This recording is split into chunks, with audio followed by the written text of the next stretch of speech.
Hello everyone, it's Doris Colgate with Steve Colgate again with our hashtag Dockside Talks with Steve, and he's going to finish up that story about the kids that they rescued when he was out on Long Island Sound. As I said, I was about 17 years old, so let's fast forward about 15 years, and now we have Offshore Sailing School in New York City.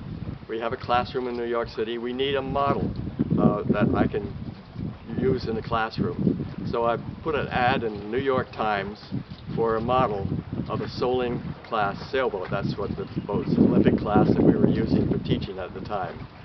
So I put that in, and I almost immediately get a call, "I can make your model for you." And I said, well, let me give you the details. I need to have a boat that's identical to a Soling. It has to have a main jib spinnaker that can go up and down and around, and it has to have a lazy Susan, so 360 degrees. It has to be able to heel over, all this stuff, you know. And I said, what do you think that would cost? And he said, that'll cost $100. I said, $100? How could that possibly cost $100? Because I was expecting closer to $1,000 for this model, and even back then.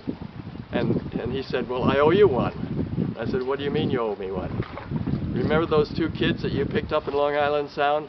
I was one of them, and now I'm a lawyer in New York City, and I make models as a pastime. So that's the come around part. What goes around comes around, and remember that all your life. Thank you.